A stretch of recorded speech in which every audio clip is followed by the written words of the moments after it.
1 अक्टूबर 2020 से भारत में 10 बड़े बदलाव होने जा रहे हैं। इन बदलावों का आपकी जिंदगी पर सीधा असर पड़ेगा। इन नए नियमों से एक और जहां आपको राहत मिलेगी तो वहीं दूसरी ओर जेब पर भी अतिरिक्त बोझ डालेगा।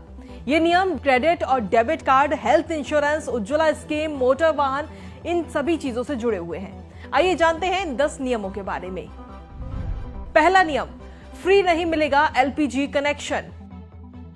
प्रधानमंत्री उज्ज्वला योजना यानी कि PMUY के तहत मुफ्त गैस कनेक्शन पाने की सुविधा 30 सितंबर 2020 से खत्म हो चुकी है। केंद्रीय मंत्रिमंडल ने PMUY के तहत मुफ्त रसोई गैस सिलेंडर का लाभ उठाने के लिए सितंबर के अंत तक एक्सटेंशन को मंजूरी दी थी। दूसरा नियम, हेल्थ इंश्योरेंस पॉलिसी में बदलाव। हेल्थ इंश्योरेंस पॉलिसी के नए नियम लागू होंगे। बीमा नियामक IRDA के नियमों के तहत हेल्थ इंश्योरेंस पॉलिसी में बड़ा बदलाव होने वाला है। 1 अक्टूबर से कवर के दायरे में 17 स्थायी बीमारियां आएंगी। इसके अलावा हेल्थ इंश्योरेंस पॉलिसी के नए नियमों में प्रीमियम भी बढ़ सकता है। तीसरा नियम, सरसों तेल में कोई और कुकिंग ऑयल मिलाने पर रोक।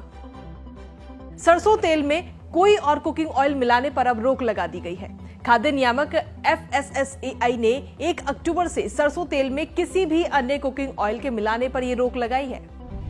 चौथा नियम, टीवी खरीदना होगा महंगा। अब आपके लिए टीवी खरीदना महंगा हो सकता है। दरअसल 1 अक्टूबर से टीवी की मैन्युफैक्चरिंग में इस्तेमाल होने वाले ओपन सेल पैनल पर 5% आयात शुल्क लगेगा। दरअसल इस पर 1 साल से छूट दी जा रही थी जो 30 सितंबर को खत्म हो चुकी है, जिसको लेकर सरकार ने कहा है कि इसे अब बढ़ाया नहीं जाएगा।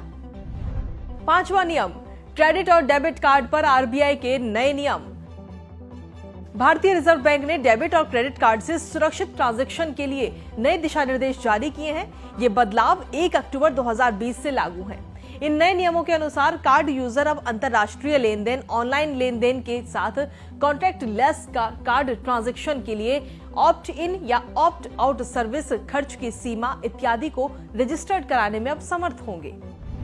छठा नियम, बतानी होगी मिठाई की एक्सपायरी डेट। मिठाई की दुकानों को अब अपनी दुकान में उपलब्ध खुली मिठाइयों की भी बेस्ट ऑफ डेट बतानी होगी। खाद्य नियामक FSSAI ने मिठाई दुकानदारों को 1 अक्टूबर से इस नियम का पालन करने के निर्देश दिए हैं। सातवां नियम, फॉरेन फंड ट्रांसफर पर 5% टैक्स। केंद्र सरकार ने विदेश पैसे भेजने पर टैक्स वसूलने से जुड़ा ये नया नियम बना दिया है। ये 1 अक्टूबर से लागू है। ऐसे में अगर आप विदेश में पढ़ रहे अपने बच्चे के पास पैसे भेजते हैं या किसी रिश्तेदार की आर्थिक मदद करते हैं तो रकम पर 5% TCS यानी कि स्रोत पर कर वसूली का अतिरिक्त भुगतान आपको करना होगा। फाइनेंस एक्ट 2020 के मुताबिक भारतीय रिजर्व बैंक की लिबरलाइज्ड रेमिटेंस स्कीम के तहत विदेश पैसे भेजने वाले व्यक्ति को TCS देना पड़ता है।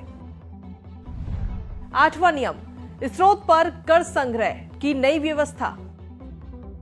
इनकम टैक्स डिपार्टमेंट TCS के प्रावधान को लेकर दिशा निर्देश जारी किए हैं। ये 1 अक्टूबर से लागू हैं और इसके तहत ई-कॉमर्स ऑपरेटरों को वस्तु एवं सेवाओं की बिक्री पर 1% की दर से टैक्स लेना है। नौवां नियम, DL और RC जैसे दस्तावेजों के लिए फिजिकल वेरिफिकेशन नहीं। ड्राइविंग करते समय RC और ड्राइविंग लाइसेंस जैसे दस्तावेजों की अब हार्ड कॉपी रखने की टेंशन खत्म हो चुकी है।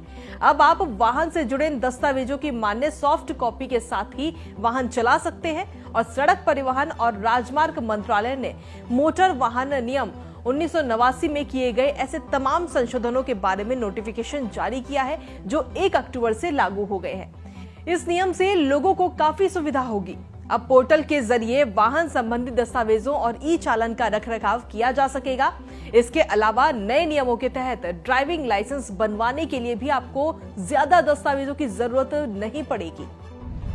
10वां नियम, केवल रूट नेविगेशन के लिए मोबाइल फोन। मोटर वाहन नियम 1989 में किए गए संशोधनों के अनुसार अब आप रूट नेविगेशन के लिए मोबाइल का इस्तेमाल इस कारण से कर पाएंगे कि ये वाहन चलाते समय ड्राइवर की अटेंशन को डिस्टर्ब नहीं करेगा। तो ये थे 10 नियम जो 1 अक्टूबर से बदल चुके हैं। इस वीडियो को शेयर जरूर करें जिससे सभी लोगों को इन 10 नियमों के बारे में जानकारी मिले। बदले हुए इन 10 नियमों को लेकर आपकी क्या कुछ राय है, हमें कमेंट करके जरूर बताइए। हमसे जुड़े रहने के लिए हमारे YouTube चैनल को सब्सक्राइब करें और नई वीडियो की नोटिफिकेशन के लिए बेल आइकॉन को दबाएं। अगर आप ये वीडियो Facebook पर देख रहे हैं तो लाइक जरूर करें और ज्यादा से ज्यादा शेयर करें। धन्यवाद।